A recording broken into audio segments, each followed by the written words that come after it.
دین اسلام کی جتنی بھی تعلیمات ہیں فطرت انسانی کے عین مطابق ہے۔ اللہ تعالیٰ نے جس طرح کا انسان کو بنایا ہے اور جن چیزوں کی اسے ضرورت ہے انہی چیزوں کی تعلیمات کا نام دین اسلام ہے۔ جب ہم دین سے ہٹ کر کوئی کام کرتے ہیں تو اس کا معنی یہ ہوتا ہے کہ ہماری جو ذاتی اپنی فطرت ہے، جو ہمارے جبلی تقاضے ہیں، فطری تقاضے ہیں، ہم ان تقاضوں کی مخالفت کرتے ہیں۔ دین بالکل انسان کی فطرت کے مطابق اسے احکامات دیتا ہے۔ ہماری دینی تعلیمات کا جو بنیادی نقطہ ہے کتاب و سنت میں وہ یہ ہے کہ ہم امت وسط ہیں، ہم درمیانی امت ہیں، افراط و تفریط سے پاک، شدت سے، غلو سے، تنگ نظری سے، ان چیزوں سے پاک، درمیانی اور معتدل امت وسط۔ افراط و تفریط سے پاک ہونا یہ اس امت کی خوبصورتی ہے، نہ اس طرف زیادہ جھکا جائے نہ اس طرف زیادہ جھکا جائے، بلکہ دین کا حسن یہ ہے کہ انسان معتدل زندگی گزارے۔ قرآن مجید میں اللہ کریم نے فرمایا وَلَا تَعْتَدُوا، حد سے نہ بڑھو، ان اللہ لا يحب المعتدین، اللہ حد سے بڑھنے والوں کو پسند نہیں کرتا، محبوب نہیں رکھتا۔ اللہ تبارک و تعالی ان لوگوں کو پسند نہیں فرماتا جو اعتدال کا رستہ چھوڑ جاتے ہیں۔ بعض لوگوں کی یہ طبیعت ہوتی ہے کہ وہ اپنی مزاج کے لحاظ سے ہی کبھی اس پلڑے میں جھک جاتے ہیں، کبھی اس پلڑے میں جھک جاتے ہیں۔ کسی سے دوستی ہوئی تو پھر اس قدر زیادہ ہوئی کہ غلو کا شکار ہو گئے، جان بھی حاضر، مال بھی حاضر، سارا کچھ ہی تو ہے، گھر کی باتیں بھی بتا لی، باہر کی بھی بتا لی، کاروبار کی بھی بتا لی، سب اسی کے نام کر دیا۔ لیکن جب اس شخص کے ساتھ اختلاف ہوا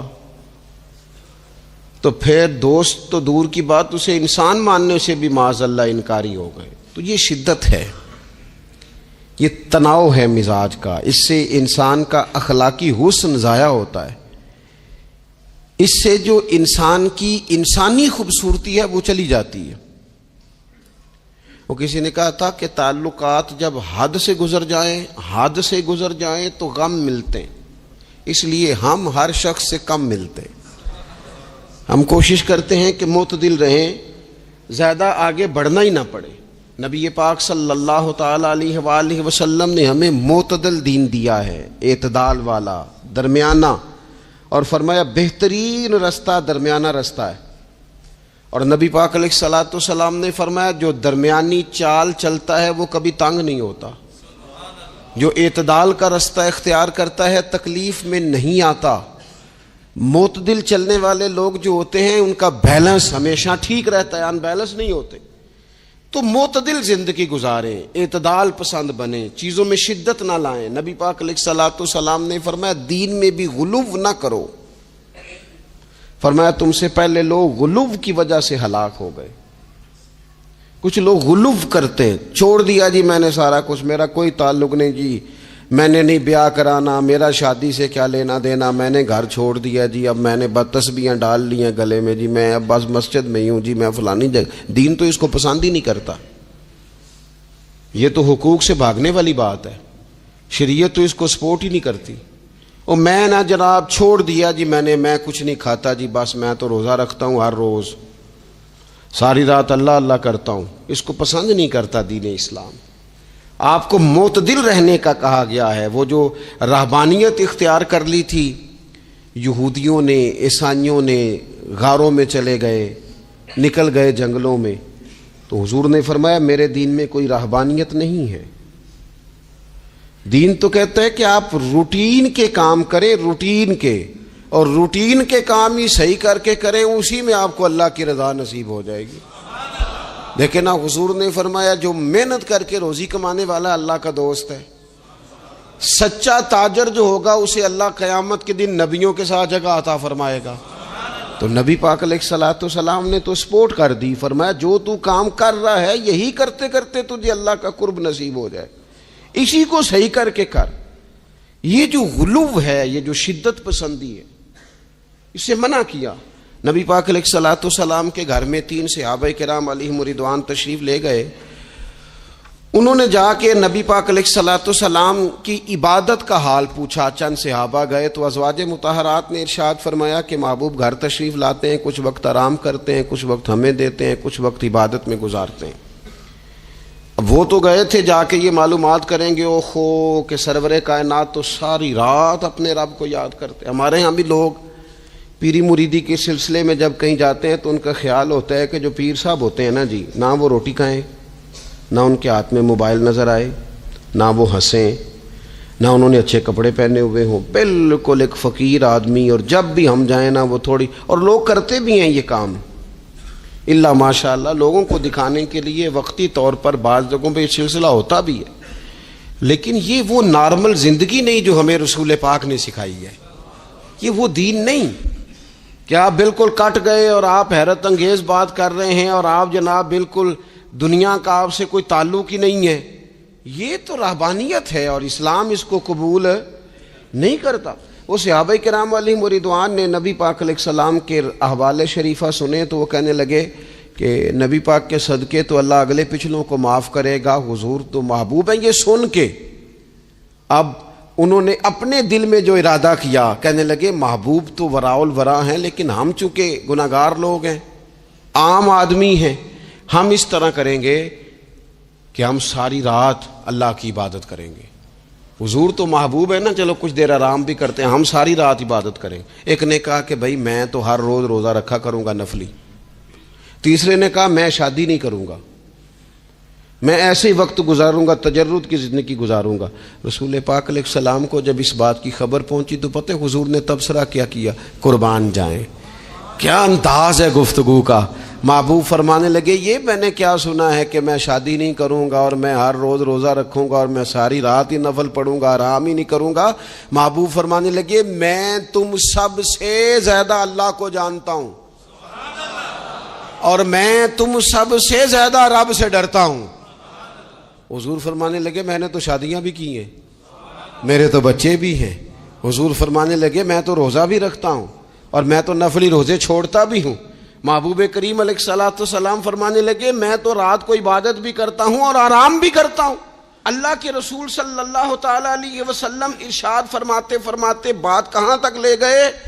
حضور فرمانے لگے اپنے یہ سارے طریقے، اپنی یہ سنت حضور بیان کر کے کہنے لگے سن لو بھائی، جس نے میری سنت سے منہ موڑا اس کا مجھ سے تعلق ہی کوئی نہیں، میرے طریقے پہ چلو۔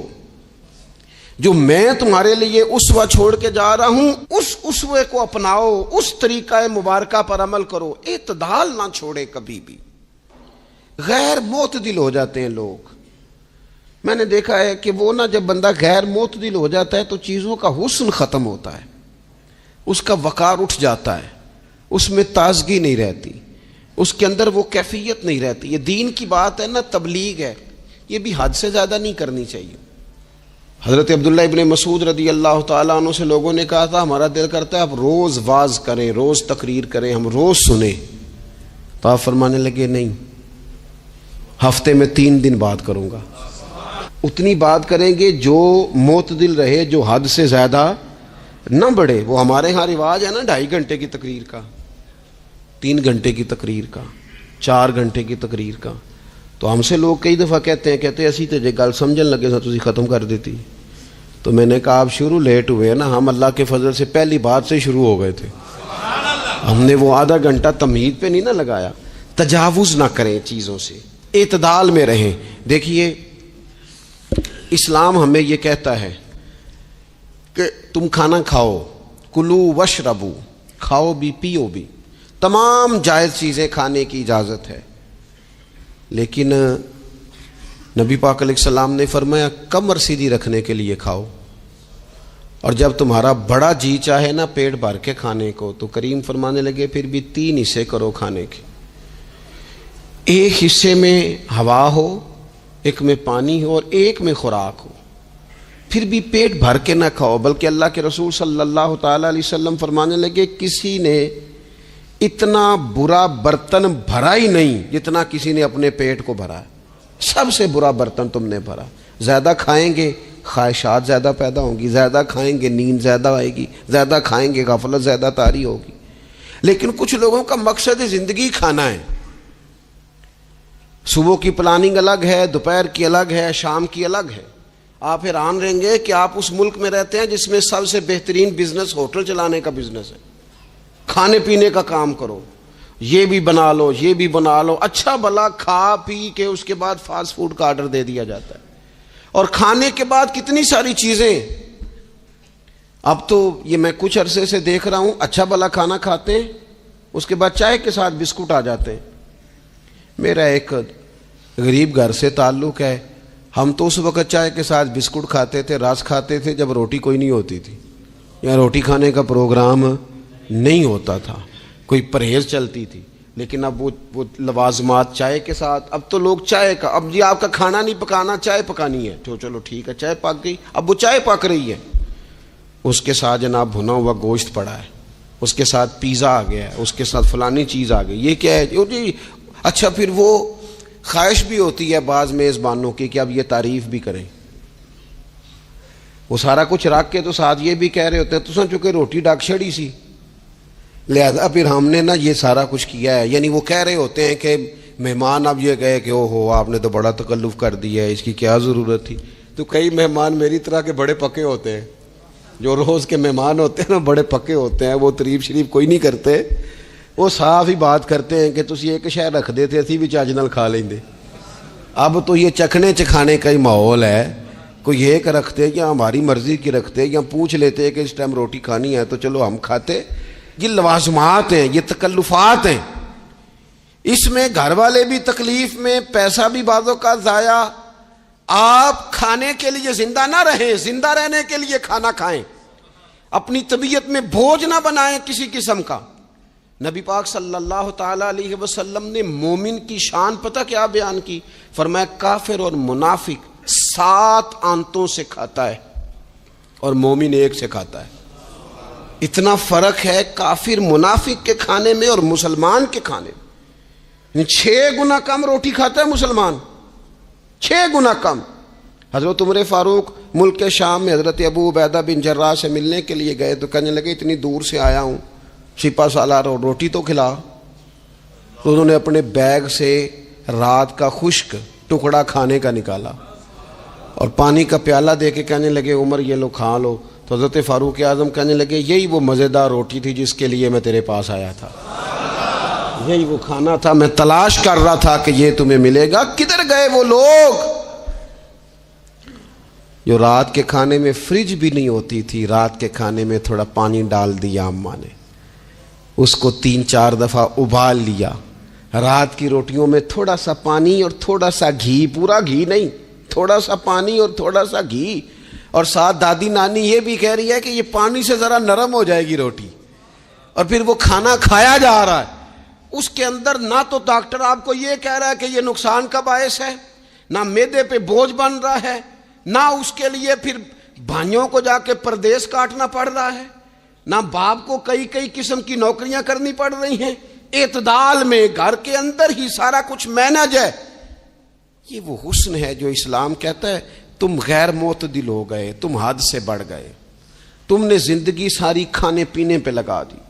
اور بھائی من چاہی نعمتیں تو جنت میں ملیں گی، ہم نے تو مزے کے کھانے وہاں جا کے کھانے، وہاں ملے گا پھل اور وہاں ملے گی نعمتیں جو بار بار ملیں گی، چہرے ایک جیسے ہوں گے پر ذائقہ بڑا منفرد سے منفرد نظر آئے گا۔ تو وہ جو پردہ غیب میں چیزیں تھیں وہ ساری چیزیں لوگ کہتے ہیں آج ہی ہم ساری غیر معتدل نہ بنے، تھوڑی سادگی لائیں، تھوڑا درمیانہ راہ، اسلام اس کو پسند کرتا ہے۔ نبی پاک علیہ السلام کی بارگاہ میں ایک مہمان آیا، ابھی وہ مسلمان نہیں تھا، تو محبوب نے فرمایا ایک بکری کا دودھ دھو کے اسے پلا دو۔ ایک بکری کا دودھ دھویا گیا، پلایا گیا، پھر دوسری کا دودھ دھویا گیا، پلایا گیا، پھر تیسری کا، وہ 7 بکریوں کا دودھ پی گیا۔ صبح اللہ نے توفیق دی اور وہ کلمہ پڑھ گیا۔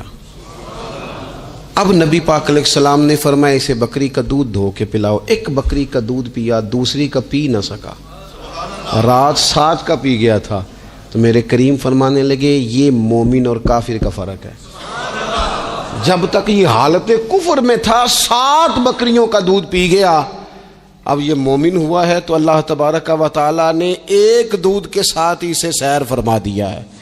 اس کی تشنگی اور بھوک اللہ نے مٹا دی کھانے پینے کے لیے. اور اس کا ذہن بھی نہ بنائیں.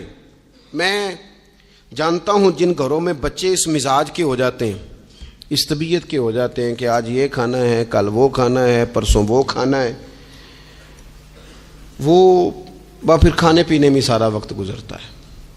پھر وہاں دیکھا ہے کہ اماں بیچاری باورچی خانے میں ہی رہتی ہے. پھر وہاں صرف ایک ہی سلسلہ ہے کہ کھاؤ, کتنا کو کھا سکتے ہو. تو معتدل رہیں. تیسری بات یہ کہ رزق کمانے کے مسئلے میں بھی معتدل رہیں. کاروبار کریں, محنت کریں, منصوبہ بندی کریں, کوشش کریں, لیکن پیسے کمانے کے مسئلے میں ڈپریشن کا شکار نہ ہو.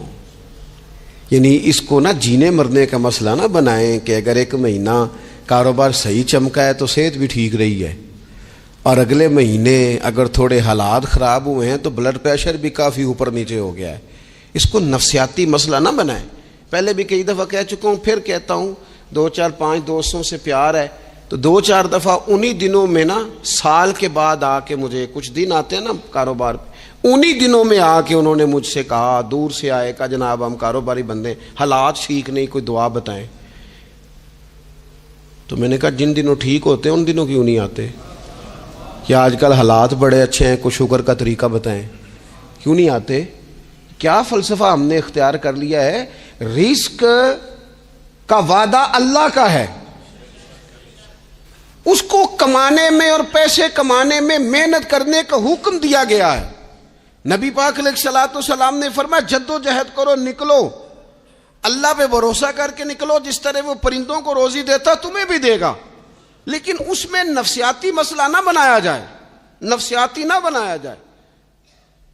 حضور علیہ الصلوۃ والسلام نے نا ایک جملے کے اندر اس مضمون کو اتنے حسین انداز میں سمیٹا ہے نا کہ مسلمان, یہ ابن ماجہ میں موجود ہے, مسلمان اگر ان 2 جملوں کو کبھی سمجھ جائے نا تو سکون آ جائے زندگی میں, اطمینان نصیب ہو جائے, تیقن کی دولت ملے.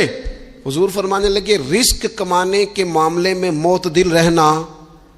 کوئی بندہ اتنی دیر تک مرے گا نہیں جب تک اس کے حصے کا رزق اسے مل نہ جائے. اتنی دیر تک بندہ دنیا سے نہیں جائے گا, تیرا حصہ تیرے تک پہنچے گا. کبھی بھی بے آبرو ہو کے رزق کمانے کے چکر میں نہ پڑے.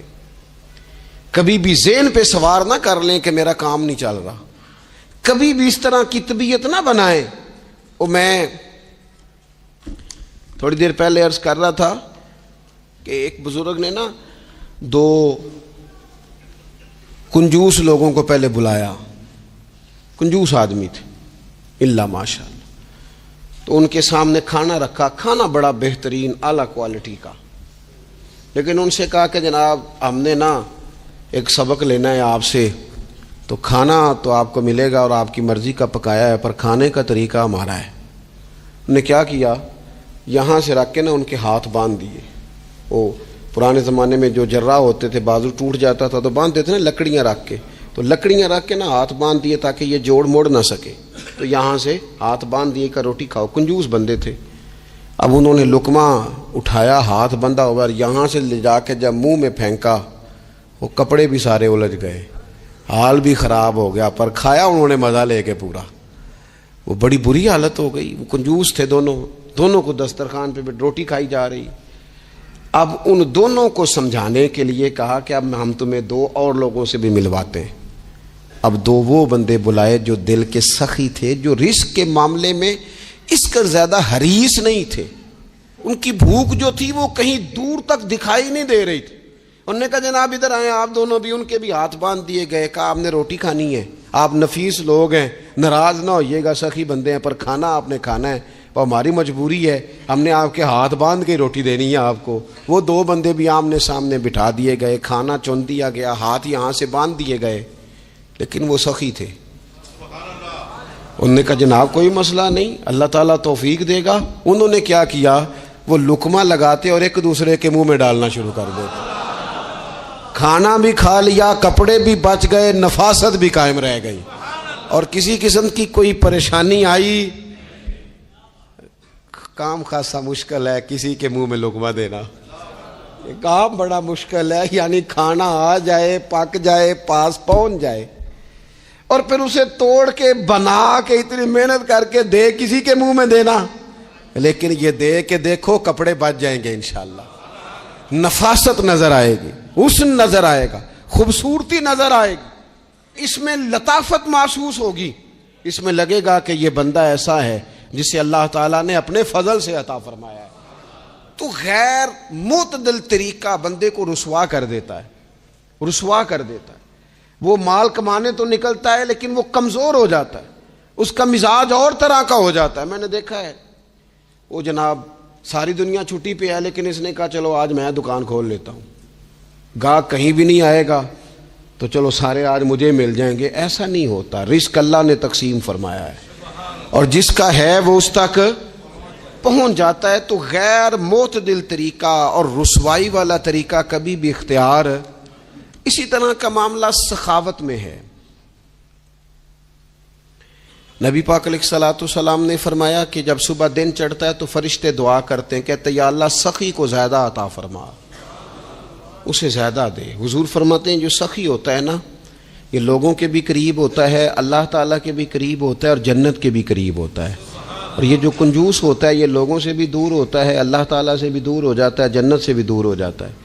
سخاوت بڑی اعلیٰ چیز ہے، لیکن اس میں بھی معتدل رہنے کا کہا گیا ہے۔ معتدل، کچھ لوگ ایسے ہیں جو سخی نہیں ہوتے، یہ میں کوشش کروں گا تشریح آپ کے ذہن کے مطابق کر لوں۔ سخی مزاجن سخی، لیکن اگر کبھی چڑ جائے نا، وہ جتنے مرضی پیسے لے لو ان سے، مزاج میں سخاوت نہیں، لیکن اگر طبیعت ہے اس طرح کی کہ اگر ان کا ذہن آ گیا نا، کبھی کہیں کسی نے تعریف کر دی ہے، پوری خوشامد اس نے کر لی ہے، تو پھر تو جناب ساری جیب بھی آپ خالی کرا دے۔ یہ مزاج کی سخاوت نہیں ہے، یہ تو آپ کی طبیعت کا وہ ابال ہے کہ اگر کسی بندے کو پتہ چل گیا ہے کہ کس طرح کر کے آپ قابو آتے ہیں تو پھر وہ روز استعمال کرے گا، اور یہ ہوتا ہے، یہ ماحول ہوتا ہے۔ میں چونکہ مذہبی ماحول سے تعلق رکھتا ہوں، میں نے خود یہ دیکھا ہے کہ کوئی شخص اگر اس نے زیادہ بڑا منہ کھول کے لوگوں سے مانگنا شروع کر لیا ہے تو پھر تو جناب بڑی بات ہے، مہنگا آدمی۔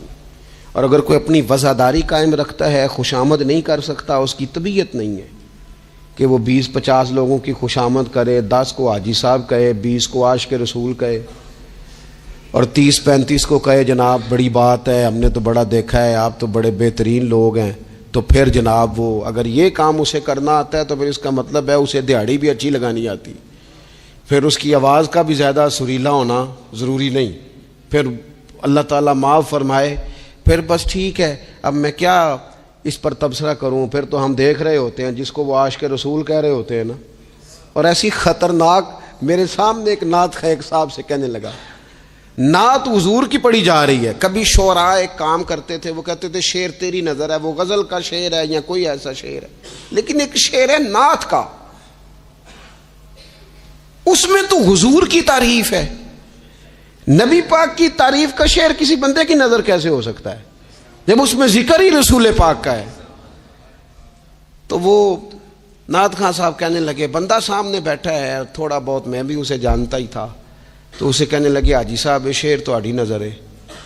میں انہوں آخیا تو مہربانی کر، یہ نظر کوئی اور شے کر لیا، یہ تو نعت ہے حضور کی، یہ نبی پاک کے لیے ہی رہنے دے، اس کی نظر تو نے کر دی ہے۔ تو نالے میں کیا یہ حاجی جنی دیر تک پیچھے بیٹھا سی اونی دیر تو نظر کیتی نہیں، ان دتھیاں لے کے سامنے آئے تو نظر نیاز شروع کر لی۔ نہ کریں یہ کام، اس سے کوفت پہ، اور آپ یقین کریں میں ذمہ داری سے کہتا ہوں، یہ کام کرنے والا بھی تنگ ہوتا ہے، اور جس کے لیے کر رہا ہوتا ہے پتہ اسے بھی سارا ہی ہوتا ہے کہ چکر کیا چل رہا ہے، سب پتہ ہوتا ہے۔ تو اس تکلف میں جب انسان کام کرتا ہے تو کہاں تک بات جاتی۔ سخاوت کریں لیکن چڑھ کر کوئی کام نہ کریں۔ نبی پاک علیہ الصلوۃ والسلام نے فرمایا، حضور فرمانے لگے اس طرح خیرات نہ کرنا کہ تمہارے اپنے بچے بعد میں لوگوں کے سامنے ہاتھ پھیلاتے پھرے۔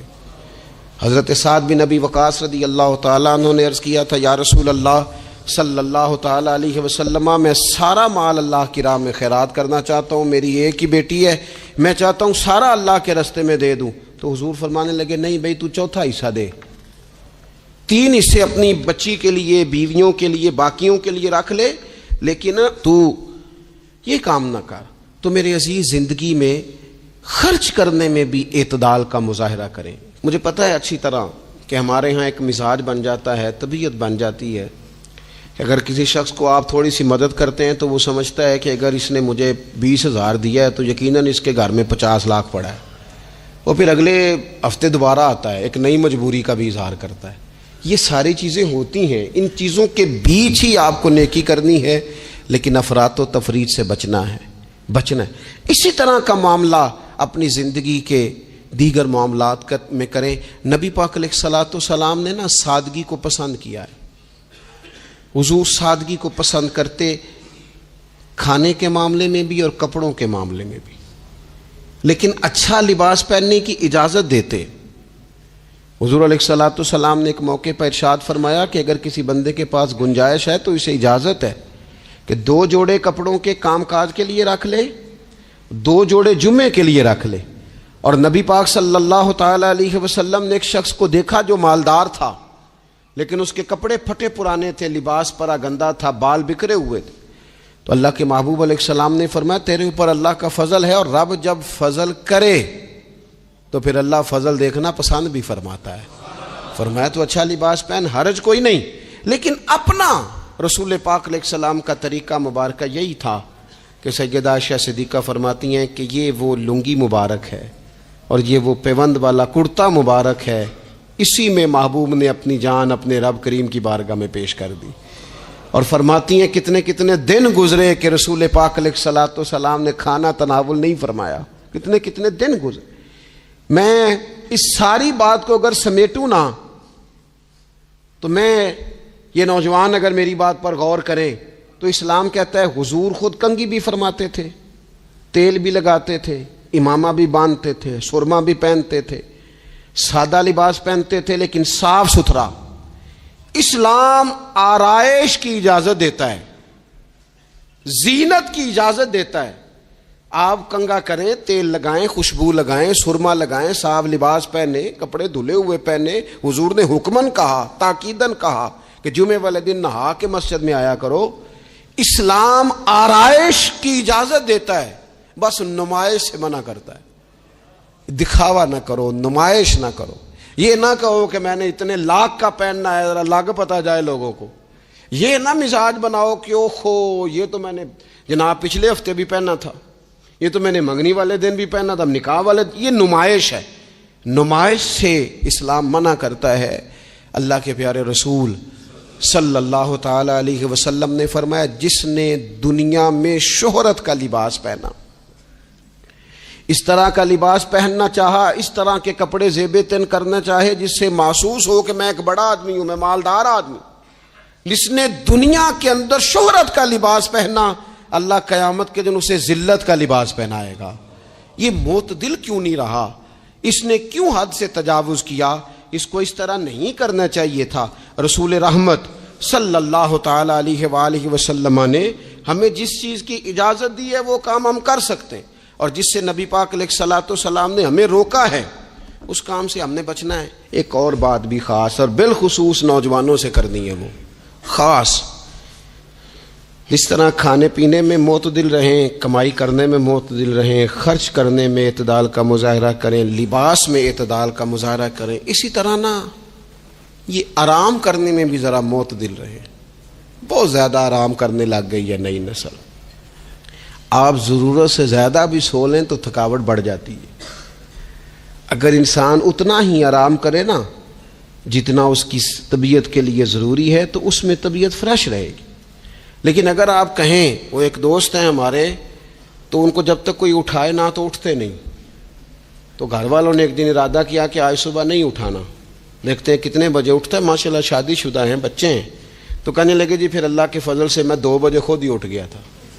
رات ایک شخص سویا ہے اور اگلے دن 2 بجے سویا، تو اب انہوں نے تو یہ بات محبت میں کی، تو پھر میں نے ان سے یہ پوچھا، میں نے کہا یہ بتائیں کہ آپ چلیں رات آپ سو گئے، سمجھ لیں آپ سو گئے 2 بجے رات کو، 12 گھنٹے کے بعد اگر آپ اٹھے طبیعت کیسی تھی؟ کہنے لگے فریش نہیں تھی۔ میں نے کہا فریش تبھی ہوتی ہے اگر آپ فجر میں اٹھ کے وضو کر کے نماز پڑھتے، فریش یہ تبھی ہوتی ہے اگر آپ سحری آپ اپنی روٹین کے مطابق اٹھتے اور اپنی ڈیوٹی پہ جاتے، واپس آتے اور تھک کے سوتے۔ بہت زیادہ آرام پسندی، اور جب سے یہ ساتھ موبائل اٹیچ ہوا ہے، ایک کونا مل جائے، ایک تکیہ مل جائے، اور موبائل کی بیٹری موجود ہو اور سروسز اس کی ساری ٹھیک ہو، پھر ہمیں آواز کوئی نہ دے۔ اس سے کیا ہوتا ہے؟ وجود بالکل سست ہو جاتا ہے۔ آپ کو اللہ تعالیٰ نے جو قدرتی صلاحیتیں دی ہیں، آپ جو کچھ کر سکتے ہیں اپنے گھر کے لیے، وطن کے لیے، ماں باپ، وہ آپ نہیں کر پائیں گے۔ زنگ آلود ہو جائے گا وجود، ہر وقت کی تھکاوٹ، ہر وقت کا مزاج کے اندر سستی کا آ جانا، اعتدال سے نہ نکلیں۔ نیند 7-8 گھنٹے بہت کافی ہے۔ اور وہ بھی میں آپ کو ایک ذاتی بات بتاتا ہوں، اگر اللہ چاہے نا بندے کی نیند پوری ہو تو کئی دفعہ صرف 20 منٹ آنکھ لگ جائے تو بندہ فریش ہو جاتا ہے۔ اور اگر منظور نہ ہو مالک کریم کو تو پھر ٹھیک ہے، لوگ لیٹے ہوئے۔ اللہ کے پیارے رسول صلی اللہ تعالی علیہ وسلم نا بہت زیادہ آرام طلبی کو پسند نہیں کرتے، مسلسل جد و جہد۔ گھر آئے، کچھ دیر آرام کیا، نماز شروع کر لی، حضور تہجد میں اٹھ گئے، پھر حضور فجر میں اٹھ گئے، دوپہر میں تھوڑا سا آرام فرماتے تاکہ رات کو بیدار رہنا آسان ہو، لیکن بہت آرام پسندی۔ ہمارے حضرت صاحب فرمایا کرتے تھے زمین کے اوپر کام، نیچے جا کے آرام۔ وہ کسی نے کہا تھا جاگنا ہے جاگ لے افلاک کے سائے تلے، پھر تو حشر تک سوتا رہے گا خاک کے سائے تلے۔ سونا ہی ہے نا، مرنے سے لے کر قیامت تک سونا ہے نا، تو اب تو جاگنے کا وقت ہے۔ نبی پاک صلی اللہ تعالیٰ علیہ وسلم نے حضرت معاذ ابن جبل رضی اللہ تعالیٰ عنہ کو یمن کا گورنر بنا کے بھیجا تو نصیحت فرمائی تھی۔ حضور علیہ الصلوۃ والسلام نے فرمایا تھا تمہیں گورنر بنا کے بھیج رہا ہوں، عیش کوشی سے بچنا۔ حضور فرمانے لگے اللہ کے بندے آرام طلب نہیں ہوتے، رب کے بندے تو محنت کرنے والے ہوتے ہیں، جد و جہد۔ وہاں جا کے عیش کوشی سے بچنا، یہ مسند امام احمد بن حنبل میں موجود ہے۔ یہ جو آرام ہے نا، ہمیں بلائے کوئی نہ، آواز کوئی نہ دے، مرضی سے اب تو چھٹی ہے جی، اب تو میں نے سویرے اٹھنا ہی نہیں۔ او بھائی ڈھیر سارے کام ہیں جو چھٹی والے دن کرنے کے، ڈھیر ساری ذمہ داریاں ہیں جو چھٹی والے دن پوری کرنے کی۔ اپنی زندگی سے، اپنے وجود سے کچھ نفع لیں، ایسا نہ ہو کہ یہ بیکار ہو جائے۔ لیکن اگر زندگی صرف اور صرف کھانے پینے میں، لباس پہننے میں اور باتیں کرنے میں لگ جائے تو پھر تو آپ بیکار ہو جائیں گے۔ پھر تو محسوس ہوگا کہ جیسے انسان نہ خوابوں کی دنیا میں زندہ ہے، باتوں کے ساتھ اپنے دل کو مطمئن کرتا ہے۔ اس نے اچھا لباس پہن لیا ہے، بس آئینے میں اپنے آپ کو دیکھ کے خوش ہوتا رہتا ہے، طرح طرح کے کھانے منگاتا رہتا ہے، بس زبان کے ذائقے پورا کرتا رہتا ہے۔ امام طبرانی حدیث لائے ہیں، رسول پاک صلی اللہ تعالی علیہ وسلم نے فرمایا میری امت میں ایسے لوگ آئیں گے جو رنگ برنگے کھانے کھائیں گے، انواع و اقسام کے مشروبات استعمال کریں گے، طرح طرح کی زیب و زینت کریں گے، اور منہ پھاڑ پھاڑ کے باتیں کریں گے، منہ کھول کھول کے گفتگو کریں گے۔ حضور نے پتہ کیا فرمایا؟ فرمایا یہ میری امت کے بدترین لوگ ہیں، یہ بدترین لوگ ہیں جن کا مقصود ہی صرف لباس پہننا ہے، مقصود ہی صرف کھانے کھانا ہے، مقصود ہی منہ کھول کھول کے باتیں کرنی ہے۔ ان لذات میں جو لوگ پوری طرح الجھ گئے، کوئی خیر کا کام ہی نہ کر سکے، کوئی مقصد زندگی کی طرف ہی نہ بڑھ سکے، یہ بدترین لوگ ہیں۔ عزیز دوستو، ان 3 چیزوں میں ڈھیر سارے لوگ، اللہ تعالیٰ معاف کرے اللہ ماشاء اللہ، اللہ سب کو محفوظ رکھے، اپنی زندگی کو ضائع کرتے دکھائی دیتے ہیں۔ یا تو کھانے پینے کا شوق ہے، یا لباس کی زیب و زینت کی طرف توجہ ہے، یا بس نشستن گفتن برخاستن بیٹھے ہیں اور باتیں کی ہیں اور اٹھے اور اتنی باتیں کی ہیں، اتنی باتیں کی ہیں، اس میں بھی کوئی اعتدال نہیں۔ بہت زیادہ بولنے سے وقار چلا جاتا ہے، بہت زیادہ باتیں کرنے سے باتوں کا حسن ضائع ہوتا ہے، بہت زیادہ بولنے والے کے جملے قیمتی نہیں رہتے، بہت زیادہ باتیں کرنے والا آدمی بے وزن اور بے وقت ہونے لگتا ہے۔ بغیر مانگے مشورہ دینے والے لوگوں کے مشوروں کو لوگ ردی کی ٹوکری جاننے لگتے ہیں۔ اپنی زندگی کو اگر وزادار اور باوقار بنانا چاہتے ہیں تو ذرا لباس میں بھی سادگی ہو، اللہ کی ہر نعمت خوش دلی سے استعمال کی جائے۔ سادہ کھانا بھی ملے تو رب کی عطا سمجھ کے رغبت کے ساتھ، شوق کے ساتھ اسے استعمال کیا جائے۔ مجلس میں بیٹھا جائے تو سیکھنے کی کوشش کی جائے، دوسروں کی باتوں کو سنا جائے۔ اللہ تعالیٰ نے نا کان دو دیے ہیں، زبان ایک دی ہے۔ معنی کیا ہے؟ ڈبل سننا چاہیے اور سنگل بولنا چاہیے۔ 2 گنا سنیں اور اس سے آدھی گفتگو کریں۔ اور ہمارے حضرت تو فرمایا کرتے تھے اپنے جملوں کو چھوٹا کرو، جو بات تھوڑے جملوں میں کہی جا سکتی ہے اسے لمبے جملوں میں نہ کہو۔ ہر بات کی وضاحت کرنا اور ہر بات کا پس منظر بیان کرنا اور بات کو اتنا لمبا کر دینا کہ اصل بات ہی اس میں سے رہ جائے، بیچ میں سے مدعا ہی ختم ہو جائے، آنے کا مقصد ہی کسی کو سمجھ میں نہ آئے، اس سے بھی انسان اعتدال کا رستہ چھوڑتا ہے۔ تو فرمایا ولا تعتدوا، حد سے نہ بڑھو، ان اللہ لا يحب المعتدین، اللہ حد سے بڑھنے والوں کو پسند نہیں کرتا۔ اللہ تبارک و تعالی ہمیں دین کا جو حسن ہے اعتدال پہ رہنا، اس پہ ہم میرے آقا مدینے میں مجھے بھی اب بلا لیجئے، میرے آقا مدینے میں مجھے بھی اب بلا لیجئے۔ ترستی ہے میری آنکھیں، ترستی ہے میری آنکھیں، مجھے روضہ دکھا دیجئے، میرے آقا مدینے